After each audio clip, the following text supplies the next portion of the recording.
The Tinder Box. There came a soldier marching down the high road. 1, 2, 1, 2. He had his knapsack on his back and his sword at his side. As he came home from the wars, on the road he met a witch, an ugly old witch, a witch whose lower lip dangled right down on her chest.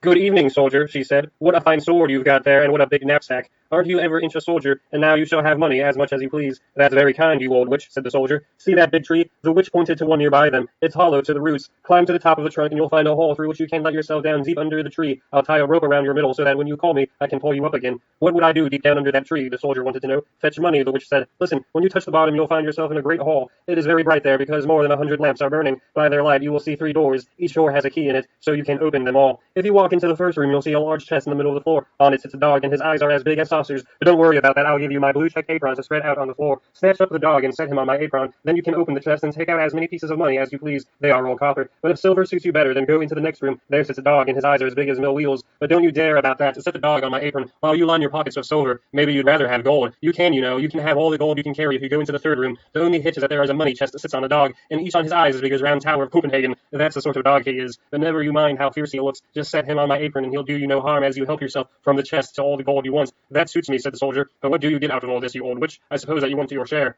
"No, indeed," said the witch. "I don't want a penny of it. All I ask for you to fetch me an old tinder box that my grandmother forgot the last time she was down there." "Good," said the soldier. "Tie the rope around me." "Here it is," said the witch, "and here is my blue checked apron." The soldier climbed up to the hole in the tree and let himself slide through it, feet foremost down into the great hole where the hundreds of lamps were burning, just as the witch had said. Now he threw upon the first door he came to. Ugh! There sat the dog glaring at him with eyes as big as saucers. "You're a nice fellow," the soldier said as he shifted him to the witch's apron and took all the coppers that his pockets would hold. He shut up the chest and set the dog back on it and made for the second room. Alas and alack! There sat the dog with eyes as big as mill wheels. "Don't you look at me like that," the soldier said to him on the witch's apron. "You're apt to strain your eyesight." When he saw the chest brimful of silver, he threw away all his coppers and filled both his pockets and knapsack with silver alone. Then he went into the third room, and what a horrible sight to see! The dog in there really did have eyes big as the round tower, and when he rolled them, they spun like wheels. "Good evening," the soldier said, and saluted for a dog he had never seen before. But on second glance he thought to himself, "This won't do," so he lifted the dog down to the floor and threw open the chest. What a sight! Here was gold and to spare. He could buy out all Copenhagen with it. He could buy all the cakes, women, sugar pigs, and all the tin soldier whips and rocking horses there are in the world. Yes, they're really money. In short order the soldier got rid of all the silver coins he stuffed in his pockets and knapsacks and put gold in their place. Yes, sir, he crammed all his pockets and knapsack, his cap, and the boots so full that the scarcely could walk. Now he was made of money. Putting the dog back on the chest, he banged out the door and called up through the hollow tree. "Pull me up now, you old witch."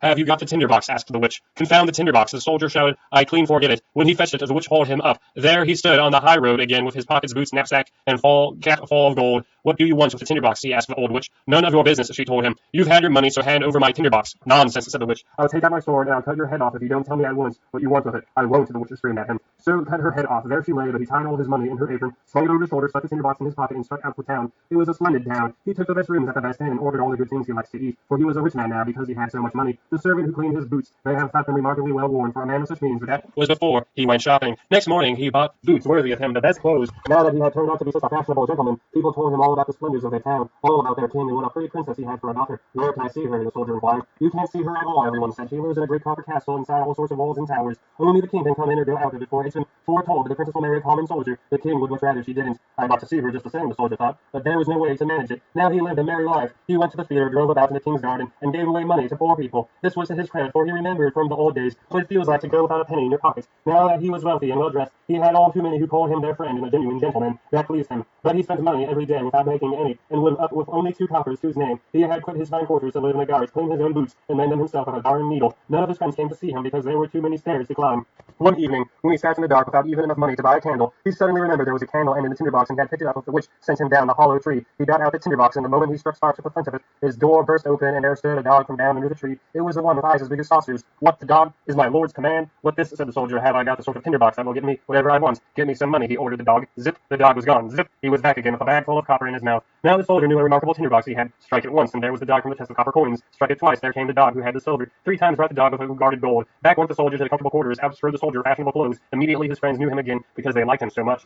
Then the thought occurred to him, isn't it odd that no one ever gets to see the princess? They say she's very pretty, but what's the good of it, as long as she stays locked up in the large copper castle with so many towers? Why can't I see her? Where's my tinder box? He struck a light, and zip came the dog, and eyes as big as saucers. "It certainly is late," said the soldier, "practically midnight, but I do not want a glimpse of the princess, if only for a moment." Out to the door went the dog, and before the soldier could believe it, here came the dog with the princess on his back. She was sound asleep and so pretty that everyone could see she was a princess. The soldier couldn't keep from kissing her because he was every inch a soldier. Then the dog took the princess home. Next morning, when the king and queen were drinking their tea, the princess told them about the strange dream dream she'd had, all about a dog and a soldier. She'd ridden on the dog's back, and the soldier had kissed her. Now that was a fine story, said the queen. The next night, one of the old ladies of the court was under orders to sit by the princess's bed and see whether this was a dream or something else altogether. The soldier was longing to see the pretty princess again, so the dog came by night to take her up and away as fast as he could run. But the old lady pulled on her storm boots and ran right after them. When she saw them disappeared into a large house, she thought, now I know where it is, and drew a big cross on the door with a piece of chalk. Then she went home to bed, and before long the dog brought the princess home too. But when the dog saw the cross mark on the soldier's front door, he got himself a piece of chalk and cross marked every door in the town. This was a clever thing to do, because now the old lady couldn't tell the right door from all the wrong doors he had marked. Early in the morning, along with the king and queen, the old lady, and all the officers, to see where the princess had been. Here it is, said the king, who, when she saw the first cross mark, no, my dear, there it is, said the queen, who was looking at next door.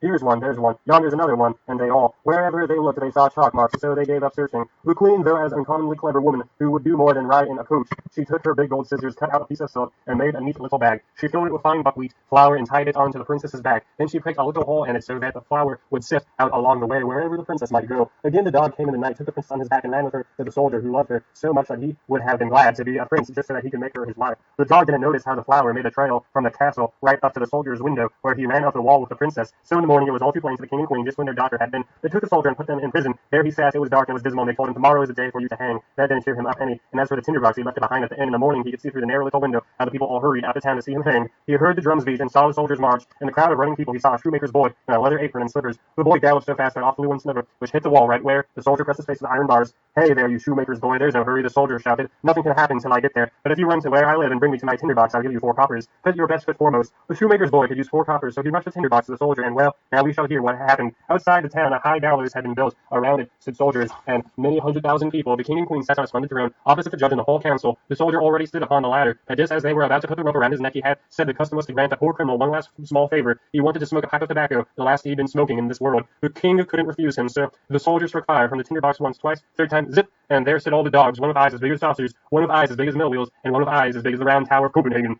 Help me, save me from hanging, said the soldier. These dogs took the judges and all the council, some by the leg and some by the nose, and tossed them so high they came down broken to bits. Don't, cried the king, but the biggest dog took him and the queen too, and tossed them up after the others. Then the soldiers trembled, and the people shouted, soldier, be our king and marry the pretty princess. So the soldier and the king's carriage, all 3 of the dogs danced in front of him and shouted, hurrah, and the dogs whistled through their fingers, and the soldier saluted. The princess came out to the copper castle to be queen, and suited her exactly. The wedding lasted all of a week, and the 3 dogs sat at the table with their eyes open wider than ever before.